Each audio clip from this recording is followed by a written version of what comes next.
¿qué tal? Bienvenidos a Pulso Saludable. Soy Liliana Noble Alemán. Comenzamos.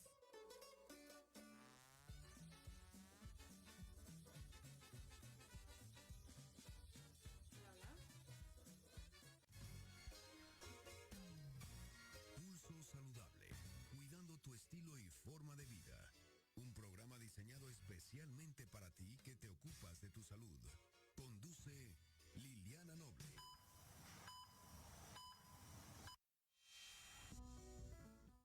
4 de la tarde con 5 minutos, 16 horas 5 minutos.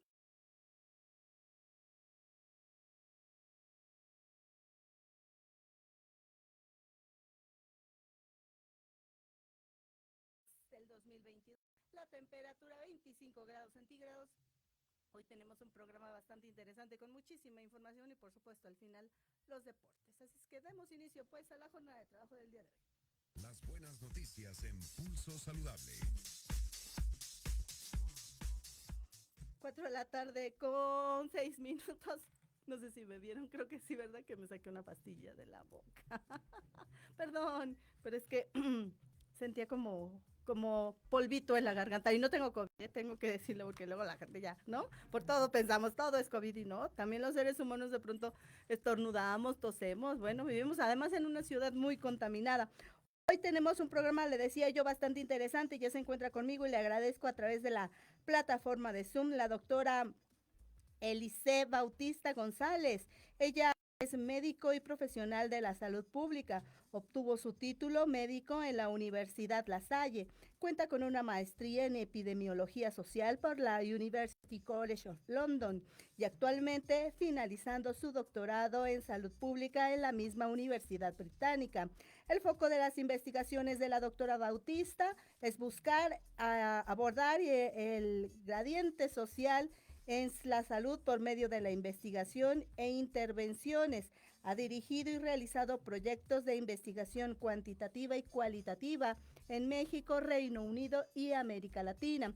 Como defensora de la equidad en salud, ha liderado recopilación de datos primarios para comprender los determinantes sociales de la salud en mujeres en 5 países de Latinoamérica, como son México, Nicaragua, Bolivia, Perú y Argentina.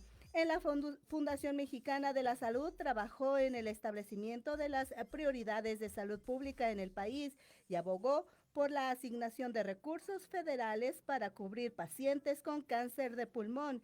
Actualmente coordina el Laboratorio de Equidad en Salud de Funsalud, la Fundación para la Salud, y es coordinadora e investigadora principal del proyecto Código Cáncer. Su tema de doctorado cubre las investigaciones sobre los retrasos en la detección del cáncer de pulmón y el papel de la navegación del paciente como herramienta para el diagnóstico y tratamiento oportunos, y justamente vamos a platicar con ella en los próximos minutos sobre Código Cáncer. Doctora, gracias por estar con nosotros. Muy buenas tardes. Muchas gracias a ti y a todos tus radioescuchas por estar tomándose un poco de tiempo de su tarde para hablar un poco más de Código Cáncer. Gracias. Cuéntenos, por favor, doctora, ¿qué es Código Cáncer? Mira, pues Código Cáncer en realidad es lo que buscamos llegar, ¿no? El objetivo es llegar a Código Cáncer, pero antes de eso utilizaremos diversos mecanismos, investigaciones, conversaciones con pacientes, que son muy importantes para justamente arribar a un mecanismo de política pública denominado Código Cáncer, que permitirá de esta manera instrumentar intervenciones, instrumentar soluciones que nos permitan llegar a un diagnóstico temprano y un tratamiento oportuno del cáncer.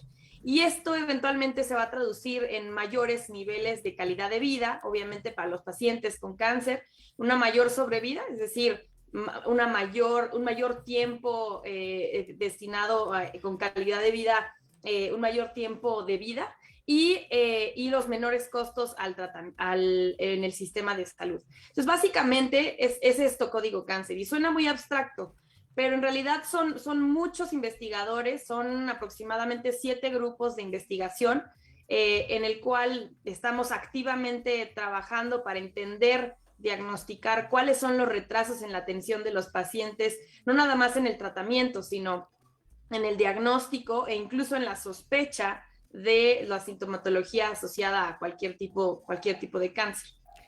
Doctora Elise, ¿y cuánto tiempo les va a tardar recompilar o compilar esta información y eventualmente dar alguna conferencia de prensa o algún informe de los datos obtenidos? ¿Y cuáles serían sus principales prioridades en el manejo de la atención oportuna y del diagnóstico oportuno y, por supuesto, del tratamiento para quienes padecen cáncer? Sí, claro.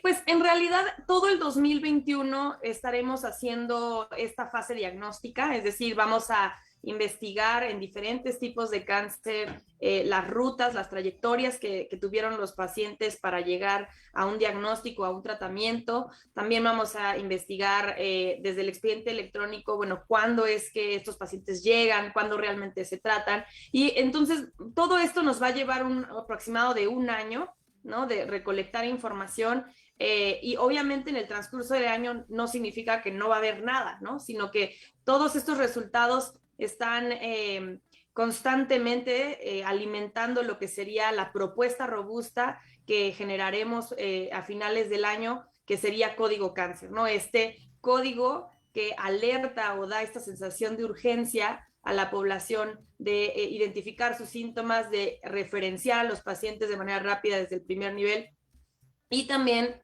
por fin obtener un diagnóstico y un tratamiento. Y es bien importante aquí destacar, no se trata Código Cáncer de si hay tratamiento o no, se trata de cuándo te dan el tratamiento, ¿no? Es cuándo te lo dan, cuándo te dan el diagnóstico. Esto es lo que es realmente importante para nosotros porque el tiempo para nosotros es vida.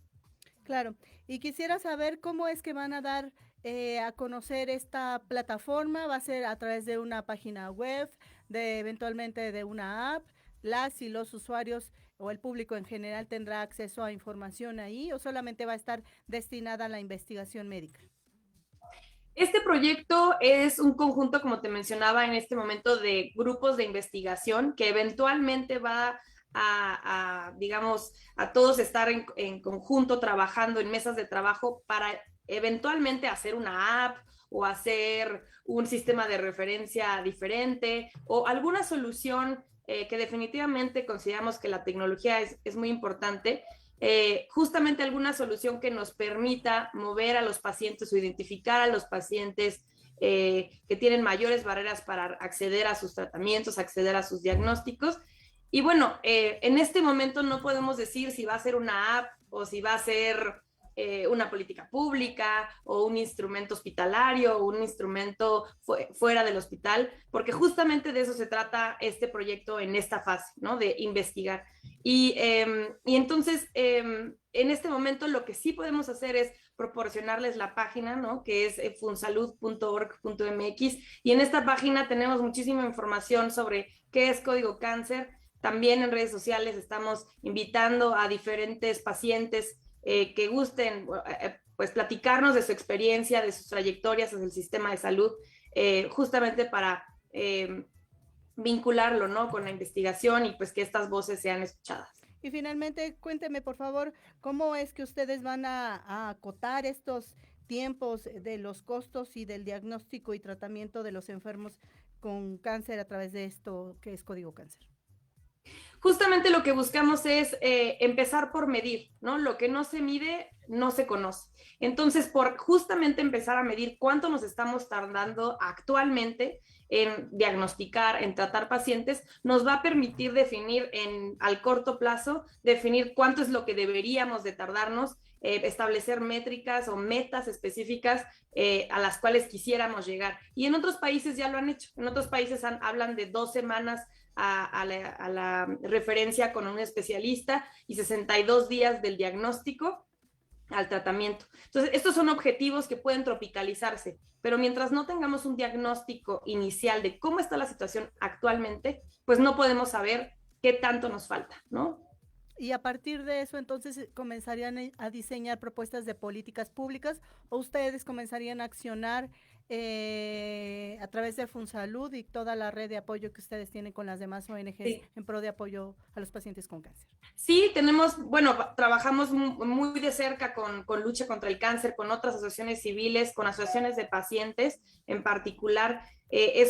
Código Cáncer no busca ser solamente un instrumento político, ¿no? Sino realmente aterrizarlo y trabajarlo en conjunto con pacientes, con asociaciones civiles, con asociaciones de médicos, precisamente para ser más asertivos y que todos formen parte de esta construcción de este proyecto, ¿no? Y que realmente tenga un impacto. ¿Cuál sería su mensaje final, doctora, en esta tarde?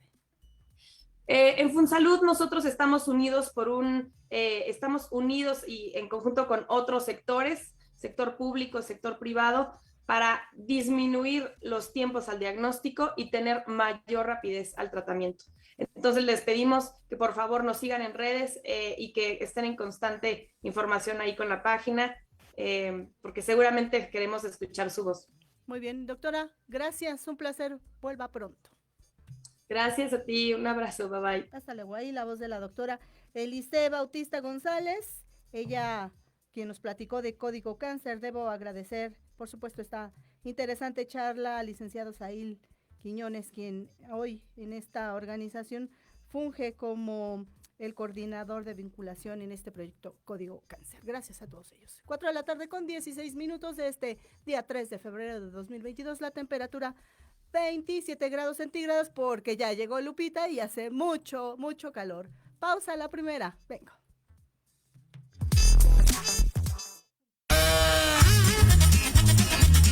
Oye, ¿a dónde vas? ¿Quién, yo? Vamos a un corte rapidísimo y regresamos. Se va a poner interesante. Quédate en casa y escucha la programación de Proyecto Radio MX con sentido social. La la, chulada.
Saludable, hoy nos acompaña 4:18 p.m. de este 3 de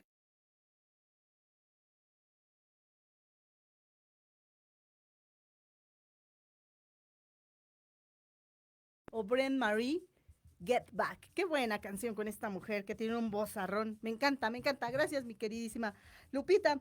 Y también a través de la plataforma de Zoom le agradezco que esté con nosotros ahora la doctora Ana del Carmen García.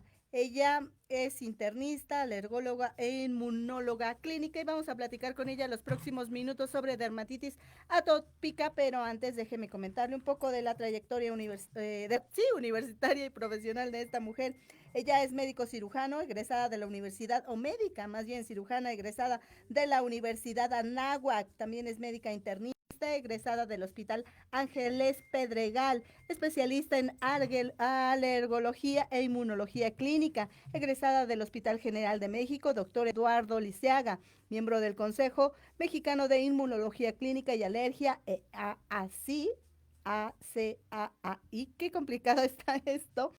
Estudios de posgrado en la Universidad de Rutgers, en New Jersey, en Estados Unidos, dígame si lo dije bien, doctora, y tiene una MBA por la Universidad de Nebrija en España, y también tiene muchas publicaciones en revistas nacionales e internacionales, seguramente sobre la dermatitis atópica, y cuando usted siente que todo le pica, pudiera tener una alergia o esto llamado dermatitis atópica. Doctora, gracias por estar con nosotros, muy buenas tardes.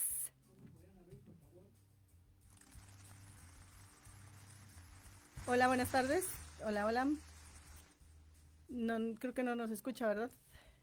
Sí, Hola, hola. sí, ya la escuchamos, doctora. Muy buenas tardes, bienvenida. Hola, muy buenas tardes. Muchísimas gracias por la invitación.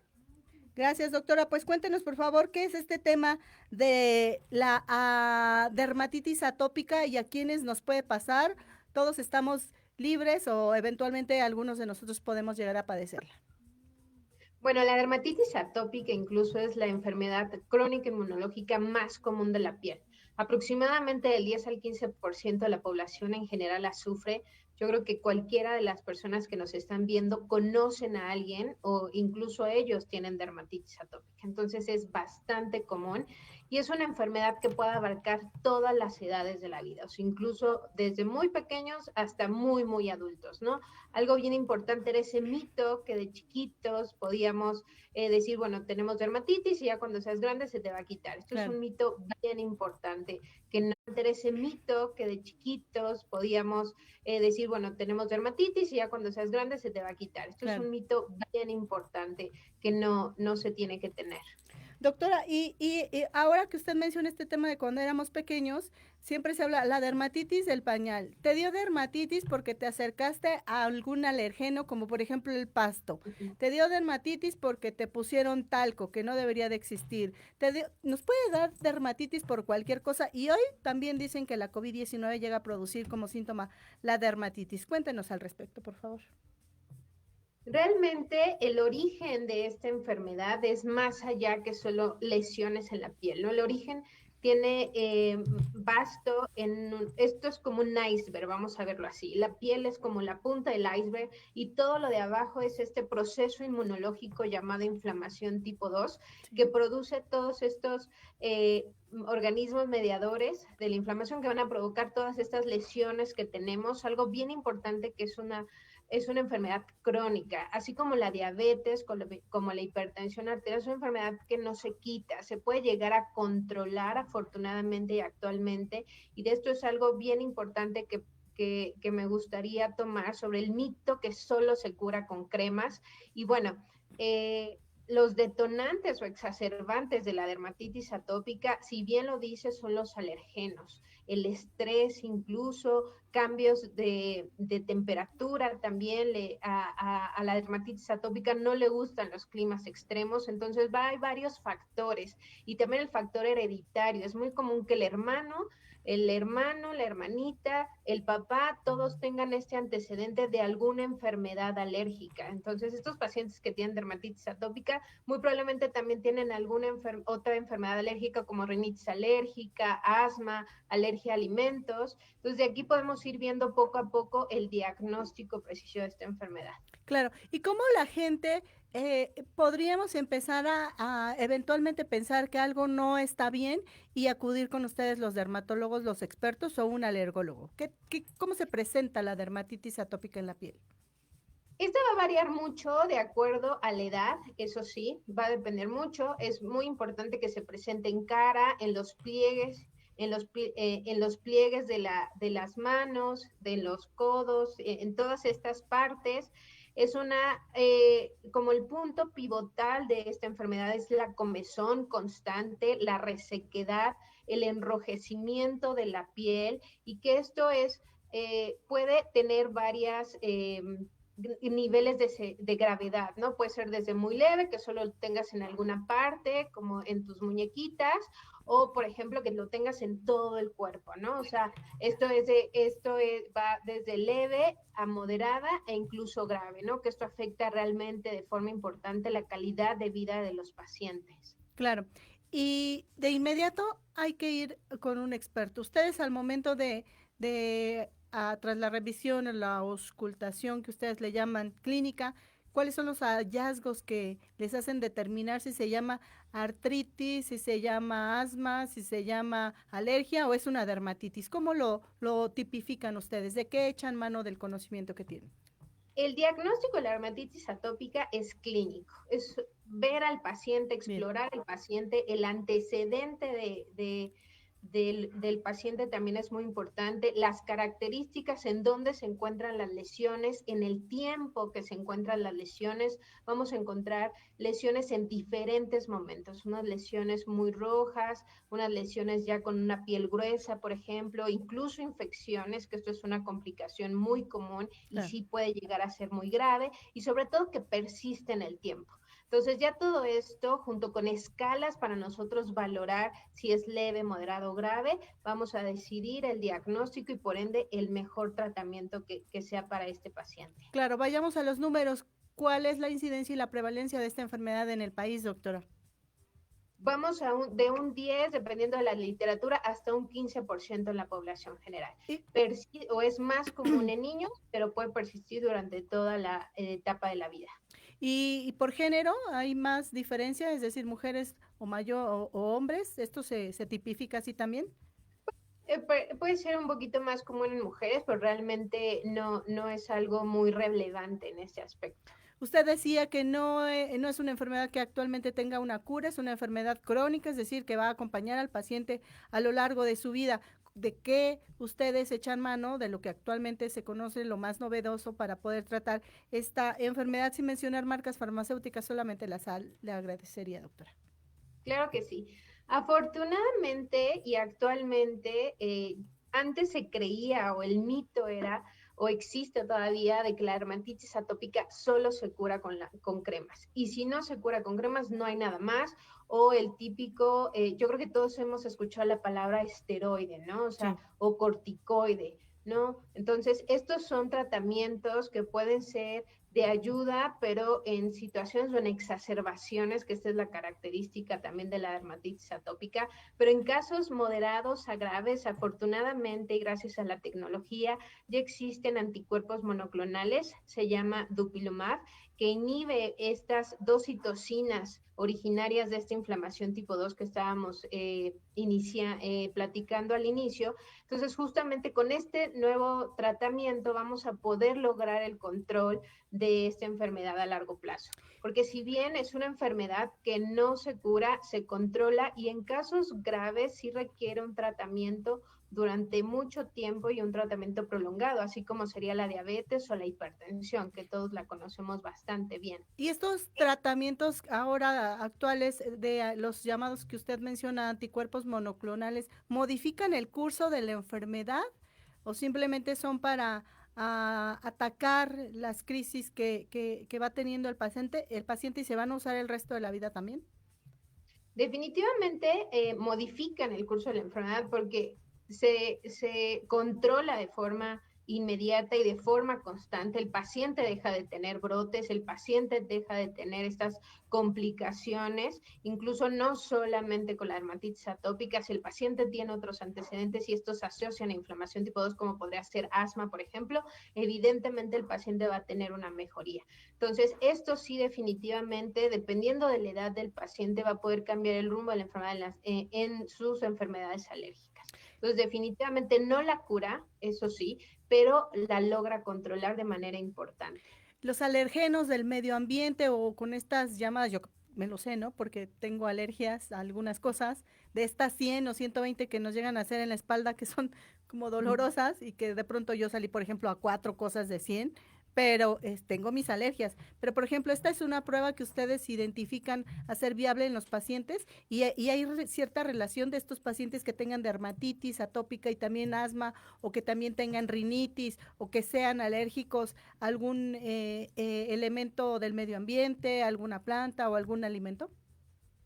Sí, definitivamente el antecedente de alguna alergia, por ejemplo, como la que tú mencionas, el ácaro de polvo, el pasto, algunos pólenes también pueden producir y exacerbar en diferentes momentos de temporadas del año esta enfermedad, ¿no? O sea, como recordamos, esta enfermedad cursa con los llamados brotes, el paciente puede estar muy bien todo el año, excepto en invierno, o en primavera, con esto de la polinización. Entonces, esto también nosotros como alergólogos, el hacer el diagnóstico, como mencionas, de estos ciertos alergenos, nos van a ayudar a disminuir estas enfermedades alérgicas, no solo dermatitis atópica. Muy bien, ¿cuál sería el mensaje final para la persona o la gente que se haya identificado con esta enfermedad y los que no saben que la tienen y no le han puesto nombre y apellido para que acudan con el experto? Yo creo que justamente eso es lo más importante, acudir al experto, saber que existe un tratamiento adecuado con la persona adecuada y dependiendo de el diagnóstico que hagamos, seguramente tenemos el tratamiento adecuado para que puedas llevar una calidad de vida adecuada. Entonces, si te sientes identificado con esto, acude ya sea al dermatólogo o al alergólogo, porque siempre vamos a tener alguna solución en esto. Muy bien. Doctora, pues gracias por haber estado con nosotros y platicar estos minutos sobre la dermatitis atópica. Vuelva pronto. Buenas tardes. Muchísimas gracias. Hasta luego. Hasta luego. Ahí la voz de la doctora Ana del Carmen García, ella internista, alergóloga e inmunóloga clínica con este tema de la dermatitis atópica. ¿Tú tienes dermatitis atópica, mi querida Lupita? ¿No te pica la piel? ¿No?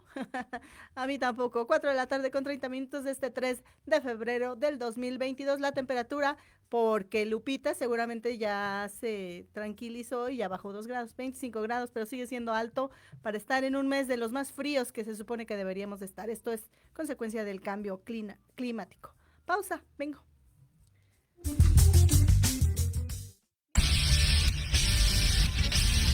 No te pierdas todos los viernes de 6 a 7 de la noche el programa La Sociedad Moderna, conducido por Jorge Escamilla H. Un espacio en el que buscaremos, con el apoyo de nuestros invitados, descifrar las características del mundo social y tecnológico en el que vivimos. Un hashtag semanal, especialistas, diversión, música y cultura te esperan. ¿Y tú ya formas parte de la sociedad moderna? ¡Descúbrelo! Por proyectoradiomx.com.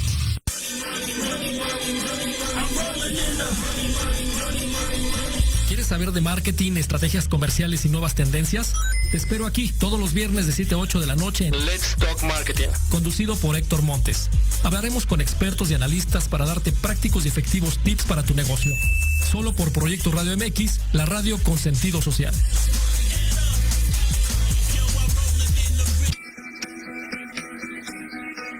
Te esperamos todos los viernes de 11 a 12 del día en PIC 40, Parada Obligada, con temas de interés para todos como balance y equilibrio, control de emociones, salud integral, inteligencia emocional, estilo de vida para lograr tus metas. Un programa creado para y por personas de 40 y más, o sea, chavorrucos. Solo por Proyecto Radio MX, con sentido social. En Proyecto Radio MX, tu opinión es importante. Envíanos un mensaje de voz vía WhatsApp al 55 64 18 82 80 con tu nombre y lugar de donde nos escuchas. Recuerda, 55 64 18 82 80. Ahora te toca hablar a ti.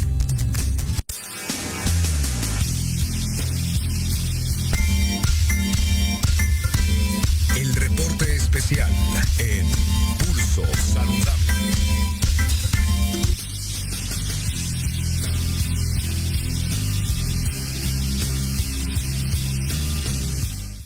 Cuatro de la tarde con 33 minutos.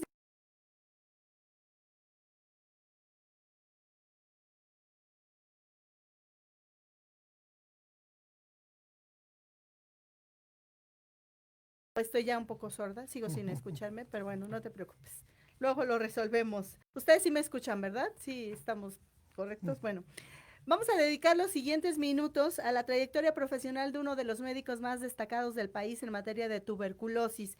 Y se encuentra con nosotros uno de sus herederos, uno de sus hijos. Lo conozco de ahorita, ya se van a enterar, pero antes voy a leerles un poco de la trayectoria profesional de este doctor y bueno, para ello nos acompaña Eduardo Esquivel Ancona, con quien le decía yo vamos a platicar de la trayectoria profesional de su papá.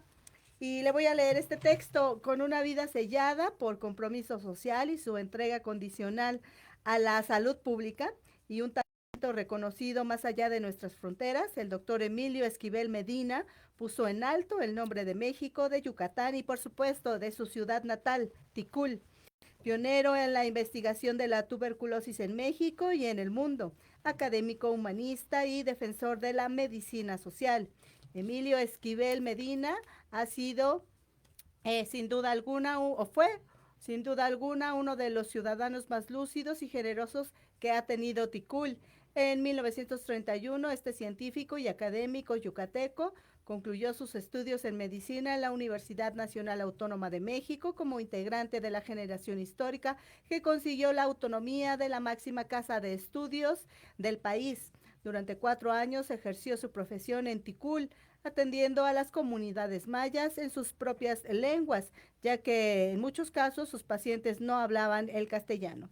Para 1935 viajó a Europa para cursar estudios de posgrado. De 1935 al 36 en la Universidad de Sorbona, en París, y al año siguiente en el Instituto de Enfermedades Tropicales de Hamburgo, en Alemania. De 1937 a 1938 prestó sus servicios como médico colonial para las universidades de París, en Francia. De regreso a México, se desempeñó como médico por oposición y subjefe del servicio de neumología en el Hospital General de la Secretaría de Salud, donde se destacó por su capacidad y dedicación. En los siguientes años consolidaría su misión profesional y de vida, la investigación y combate de la tuberculosis durante más de una década. En la campaña nacional antituberculosis aportó todos sus conocimientos y experiencia para enfrentar a la llamada peste blanca, un problema de salud pública de aquel entonces que causaba miles de muertes por año en el país. La mayor contribución de este hombre fue que se hizo el investigador yucateco para tratar de rehabilitar al enfermo con tuberculosis. Fue contribuir a la investigación y desarrollo también del tratamiento farmacológico, que fue una innovación en aquel tiempo. También sigue siendo hasta hoy en día una de las investigaciones o una de las líneas de tratamiento de los que estudian esta enfermedad, llamándole piedra angular en el tratamiento de la enfermedad bacteriana y que mejoró de manera espectacular el pronóstico y calidad de vida de la población afectada. Con tal cometido clavado en la mente y en el corazón, realizó nuevas contribuciones como jefe dispensario central antituberculosis de la Ciudad de México. Además, fungió como director del Hospital San Fernando para enfermos tuberculosos avanzados y fundador, junto con el doctor Donato G. Alarcón, del primer hospital privado para tuberculosis en México.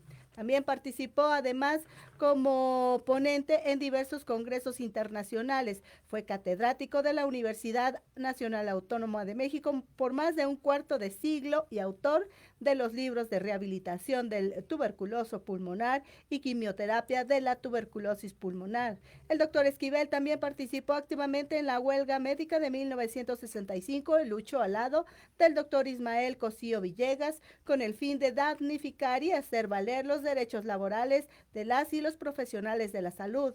El científico yucateco realizó una serie de investigaciones en el puerto de Acapulco para la cura de la tuberculosis pulmonar a base de fármacos y con tratamientos ambulatorios, es decir, que los enfermos recibieran atención en sus domicilios y no en el hospital. De esta manera, los pacientes podrían tener una vida productiva, lo que redundaría en un ahorro considerable en el presupuesto a la salud. En todas sus encomiendas y en sus múltiples obras benéficas, el doctor Emilio Esquivel Medina se distinguió por su sentido humano, su nobleza y su alta capacidad.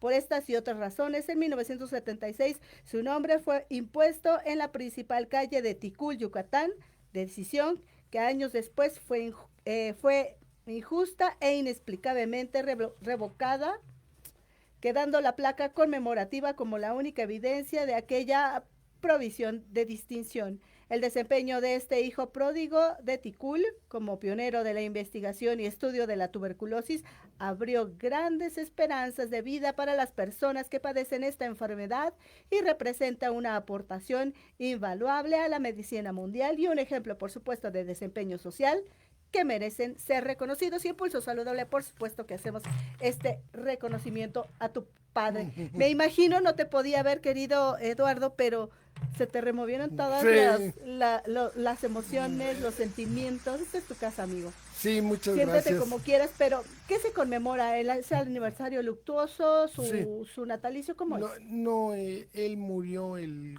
4 de febrero de 1974 en un lamentable accidente.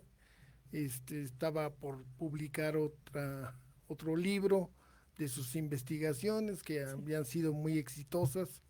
Él, antes la tuberculosis se operaba y quedaban todos diezmados y no podían ser personas productivas, estaban como segregados.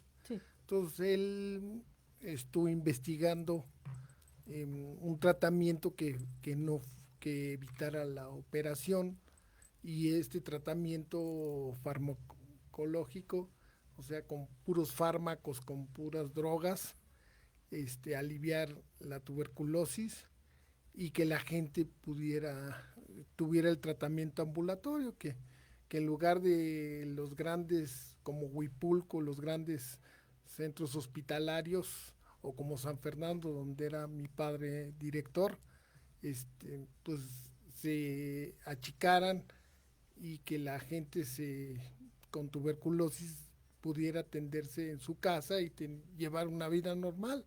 Claro. Que fueran los médicos, la enfermera, y significaría un gran ahorro. Hizo también una cuestión que llama mucho la atención a mí como economista, yo no soy médico. Claro. Él partió de hacerlos productivos, que tuvieran una vida normal y productiva. Entonces,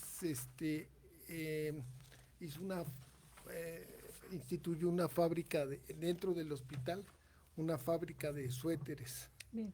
Para que los mismos pacientes que estaban hospitalizados pudieran tener dinero y tener una vida productiva, y pues eran unos suéteres que desgraciadamente no tenemos, los llevaba evidencia mi papá, claro. Quién sabe dónde quedaron, pero sí eran, al principio les salían un poco chuecos, pero ya después se fueron haciendo mucho mejor. Yo recuerdo nos conocemos hace como un año, o a lo mejor hace 2, no sé, ya varios tiempo. Nos conocemos porque los dos participamos en las conferencias, él más que yo, por supuesto él todos los días, yo solamente los martes, de las conferencias del presidente Andrés Manuel López Obrador, y tú como representante de SDP Noticias, haciendo una columna maravillosa, espléndida, con un trabajo, como bien lo mencionas, de los números.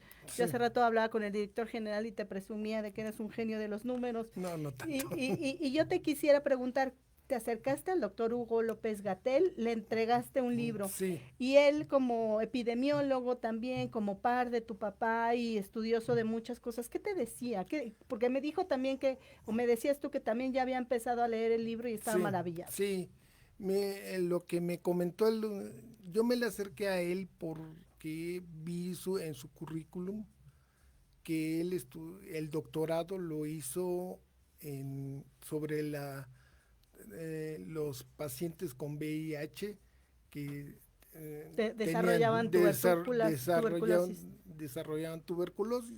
Entonces, yo me acuerdo que yo soy asmático y un día, por desgracia, caí en el INER y les comenté también de mi papá, y lo que me decían los médicos, que ya estaba casi erradicada la tuberculosis cuando mi papá murió. O sea, se había avanzado muchísimo, pero con el VIH emergió otra vez la tuberculosis, y con mucha fuerza. Entonces, los señores, los doctores me decían, no, pues ahorita todavía sería importante los estudios de tu papá y el doctor Hugo López-Gatell en su tesis de doctorado, pues en la universidad en Estados Unidos, vio ese problema y hizo una gran tesis, ¿no? Entonces, no conocía a mi papá, pero ahora ya lo conoce por su sí. legado. Y la gente se preguntará, ¿por qué están haciendo esto en Pulso Saludable? Porque hay que reconocer a los médicos que han dejado un legado importante, especial, y que con base a todos estos instrumentos que se tenían en aquel entonces y los actuales, pues hoy en día se tienen alternativas de tratamiento. Y bueno, desafortunadamente esta es una de las muchas enfermedades que no está erradicada. ¿Tú qué le quisieras decir a todos los pacientes, a todos los que eventualmente han sufrido o sufren de esta enfermedad que todavía la gente no puede ser capaz de decirlo, tuve tuberculosis, porque luego el estigma de me va a contagiar, como lo mismo que está pasando con la COVID, ¿no? Mucha gente no puede decir abiertamente, sí tuve, por el miedo al estigma, y no deberíamos de hacer eso socialmente, deberíamos de entender que estamos en una pandemia o en aquel momento que era algo parecido, y no tenemos por qué, no tenemos el derecho humano, civil, de poder señalar a alguien, porque uno no levanta la mano y decide qué tener, ¿no? En el camino de la vida sobre el tema de las enfermedades. Sí, mira, yo me acuerdo que mi papá me decía que la tuberculosis ya no era contagiosa. Una vez que ya estabas en el tratamiento, ya no era contagiosa. Ya no era contagiosa. Él pues no se cuidaba mucho y nunca se contagió. No tuvo, y además las campañas de vacunación han tenido mucho éxito. Él también estuvo en la campaña y todos los niños bueno, yo no soy niño. No, pero seguramente sí. No sabes en qué año empezó la vacuna de la tuberculosis. Pero a todos ya nos tocó, ¿no? En los 60. En los 60, sí, por supuesto. Sí, ¿no? Y todos los niños están vacunados y todos teníamos nuestra Sí, es la marca. Sí, la marca. El sello de garantía. El sello de garantía de la vacuna. De la vacuna, y por eso yo creo que es muy importante que esto se vea. Claro. Y qué bueno que llegamos a aterrizar felizmente este tema de las vacunas, ¿no? Sí. Reiterarle a la gente la importancia de la vacunación, de no dejarse de vacunar, porque las vacunas pues ya lo están viendo ustedes y ya lo hemos vivido quienes seguimos sobreviviendo en este planeta, que muchas de las enfermedades que son catastróficas y que generan pandemias o epidemias, justamente hoy tienen una alternativa llamada vacunación. ¿Cuál sería tu mensaje final en este tema, mi queridísimo Eduardo, para tu gente, para la gente que conoce a tu papá, y por supuesto yo agradecerte que hayas estado con nosotros estos minutos? Mira, lo que pasa es que han pasado los años y mi papá también sufrió de una de crisis presupuestaria, ¿no? Siempre es mucho lo que se tiene que trabajar por las medicinas y todo esto. Entonces pues hay que reconocer el trabajo de mi papá, del doctor Hermilo Esquivel Medina, su trabajo, su trayectoria, y qué bueno que el doctor Hugo López-Gatell ya tomó, pues ya conoció el tema. Yo platiqué también con el secretario de Salud, el doctor Alcocer, su papá era yucateco también, y tampoco no lo conoció, pero él por referencia sí había oído hablar de mi papá. Muy bien. Sí, y pues eso sería todo, ¿no? Hay que estarse cuidando. Las vacunas son importantísimas tanto para el COVID como para la tuberculosis. Yo no entiendo mucho de la gente antivacunas, ¿no? Yo no entiendo nada. No entiendo nada, pero bueno, ellos saben por qué, ¿no? Pero yo recomendaría que sí se vacunaran. Muy bien. Regresa pronto porque tenemos también un tema pendiente con el tema de las conferencias. Vamos a platicar más adelante en una mesa muy interesante que tenemos preparada para todas y todos ustedes. Ahí la voz de Eduardo Esquivel Ancona, quien nos platica un poquito sobre todas las maravillas que hizo en materia de salud su papá. Al principio dije Emilio, pero es Hermilo Esquivel Medina. Sí. Gracias, Eduardo. Gracias a ti.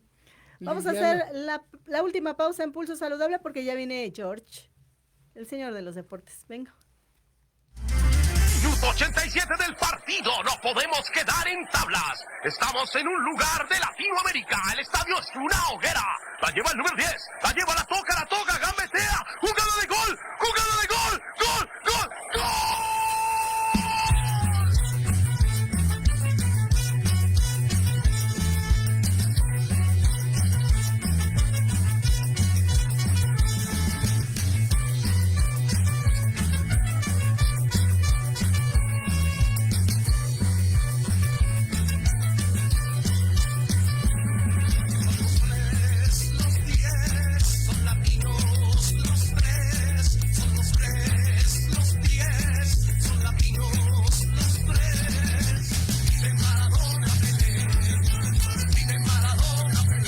Pulso Saludable Deportivo.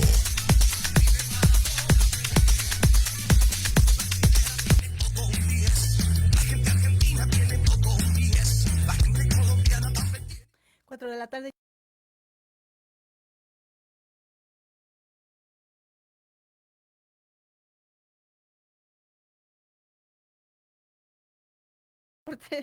¿Quién nos va a platicar todo sobre las justas deportivas? Mi queridísimo amigo de los deportes. Oye, ayer qué partidazo, ¿no? Oh, bueno, mi queridísima Lili, antes que nada, un saludo a ti y a todos, a los invitados de Pulso Saludable y a toda la gente que nos escucha. Sí, bueno, la verdad es que si pudiéramos demandar a la selección, si pudiéramos exigirles que nos regresen esos 90 minutos de nuestra vida, ¿verdad? Porque qué barbaridad. Y la verdad es que en general, o sea, en esta fecha FIFA no nos va tan mal, después de que en la pasada perdimos contra Canadá y Estados Unidos, ahora ganamos, empatamos, ganamos, pero bueno, lo de la selección mexicana de fútbol es algo lamentable, porque estar en tu casa, en el Estadio Azteca, que si bien no había gente, o mucha gente lleno, pero sí estaba lo que ya hemos comentado en Pulso Saludable, que iba a haber este experimento de meter a gente que se registraran por un medio de un código QR. Tú recordarás aquel programa que era con Chabelo, donde ponían a gente con letreritos a decir aplausos y risas, etcétera. Bueno, ayer pasó, y también contra Costa Rica pasó lo mismo en el Estadio Azteca. Había gente con cartelitos diciendo vamos a gritar y vamos a hacer México. Y bueno, una cosa realmente lamentable y tristísimo, porque 2 partidos en el Estadio Azteca y nada más metes un gol, empatas con Costa Rica 0 y le ganas 1-0 a Panamá, y vamos a poner entre comillas, le ganas a Panamá porque nos regalan un penal, hay que ser sinceros, el penal fue regalado, que si bien había habido un par de jugadas donde no se nos había marcado a favor, donde se pudo haber cambiado la historia, ¿verdad? Un penal, una mano clarísima que ni siquiera va al VAR, etcétera, pero bueno, tú ya lo dijiste bien, mi Lili, México pues está ahí en la pelea para llegar a Qatar 2022, queda en tercer lugar del octagonal, empatado con Estados Unidos en 21 puntos, que por cierto la siguiente fecha FIFA empieza con ese partido de Estados Unidos jugando aquí en México, y Canadá, ¿no? Canadá que ya se nos fue, está en 25 puntos, Panamá se queda en 17, y Costa Rica al ganar la Jamaica se mete totalmente a la pelea en este octagonal por alguno de los 3 boletos y medio que te da a Qatar. Ya en el área, Jamaica y Honduras están eliminados, y El Salvador matemáticamente puede todavía aspirar a ese boleto de repechaje, pero bueno, se ve muy, muy, muy complicado que se pueda dar, tomando en cuenta que El Salvador va a cerrar en el Estadio Azteca su participación en este octagonal. También, mi Lili, pues bueno, ya tenemos Supertazón, van a ser los Bengalíes de Cincinnati contra los Rams de Los Ángeles, respectivamente. Los Rams le ganan a San Francisco, que Cincinnati en un partido bastante raro y después de ir perdido 21-3 le da la vuelta a Kansas City, el actual bicampeón de la Conferencia Americana, y se mete al Super Bowl. Y lo más chistoso es que el partido se va a llevar el 13 de febrero a cabo en el SoFi Stadium de Los Ángeles, donde juegan los Rams. Claro. Donde juegan los Rams, pero curiosamente el equipo que va a fungir como local en este Supertazón son los Bengalíes de Cincinnati. El equipo de la Americana es el que va a estar actuando como local. Entonces va a jugar de color negro, este supertazón, los Rams van de blanco, y como un dato curioso, los últimos campeones han sido los que han jugado de blanco. Entonces, pues, igual, y los Rams son el segundo equipo de manera consecutiva que se corona en su propia cancha. Es el También, próximo Lili, 11, ¿no? 13 de febrero. 13 de febrero. 13 de febrero de este domingo en 8. Sí, claro. Y pues bueno, vamos a ver qué tal se da. Este fin de semana, este domingo 6, se va a jugar el Pro Bowl allá en Las Vegas. Entonces, pues bueno. ¿A quién le vas tú? Interesante. Pues yo creo que voy con la conferencia. Me voy con los Bengalíes de Cincinnati. Sí, yo también. Además, yo soy de la máxima que si un equipo le gana a tu equipo, quiere decir que es bueno, entonces hay que apoyarlos, ¿verdad? No Claro. hay que ser rencorosos, Exacto. sino hay que ver por la parte deportiva. También, mi Lili, pues bueno, todo lo que se causó furor este fin de semana fue Rafael Nadal ganando el Australia Open, donde pues se hizo ahí ¿cómo decir? El debate, ¿no? Porque hubo medios que decían que era el máximo ganador de Grand Slam. Y no. Yo creo que nada más les faltó decir, para que no pasara esto, decir el máximo ganador de la rama varonil. Exacto. En ganar Grand Slam. Claro, porque hay mujeres, sí, entre ellas Serena Williams, ¿no? Sí. Exacto, primero es Margaret Court que tiene 24 Grand Slam, bueno, en su historia ganó 24 Grand Slams, después viene Serena con 23, perdón, y Steffi Graf ganó 22. Rafa Nadal se convierte en el máximo de los hombres, llegando a 21, dejando en la carrera a Roger Federer y a Novak Djokovic con 20. Pero bueno, sí hay que hacer esa acotación, es el máximo ganador de la rama varonil, claro, ¿no? Porque pues sí hay tenistas femeninas que pues tienen más Grand Slam. Y también, ya para acabar, mi Lili, pues mañana comienza Beijing 2022, que son los Juegos Olímpicos Invernales. ¿A qué hora es la inauguración? Es temprano, es aquí, híjole, ahí les voy a deber el datito, no lo tenía aquí, pero se me perdió. Pero bueno, ya empieza mañana los Juegos Olímpicos de Beijing, donde pues vamos a tener a Rodolfo Dixon, a Sarah Schlepper, a Donovan Carrillo y a Jonathan Soto, 4 representantes van a estar de México, van a estar allá en Beijing compitiendo y pues honrando a nuestro país en esta competencia. La primera que va a competir es Sarah Schlepper, que empieza sus pruebas el domingo 6 de febrero por ahí de las 8:15 de la noche de México, y Rodolfo Dixon empezó su participación el 12 de febrero, igual por ahí de las 20:45 horas, Lili.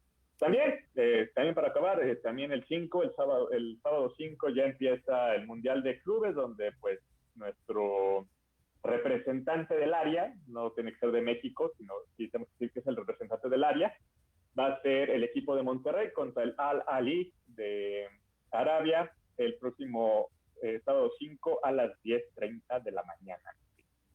Pues súper bien. Buscaba aquí y dice que va a ser a las 14 horas en la diferencia horaria de Beijing con México, y es la edición número 24 de estos juegos. Que te debo decir que lo que más me gusta es el snowboarding. Me parece de los deportes mejores que puedan existir. Y el Gran Salto.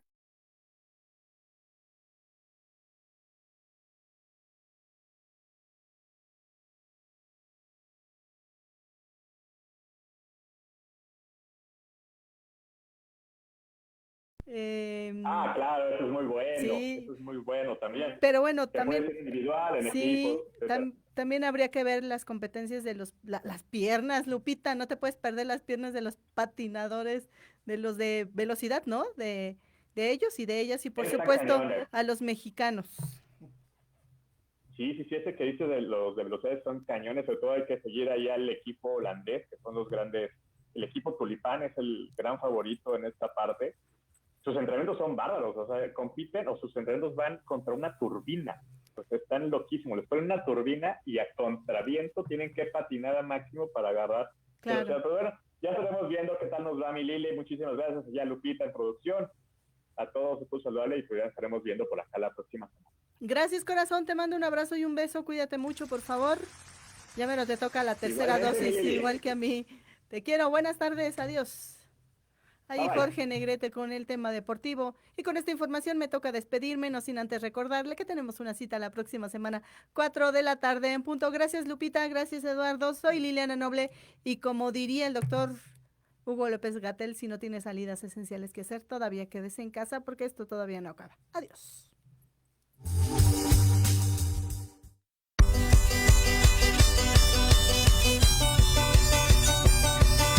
Nos escuchamos la próxima semana. Entre tanto, síguenos en nuestras redes sociales. En YouTube y Facebook aparecemos como Pulso Saludable. Y comparten nuestro programa del día de hoy. Hasta la próxima.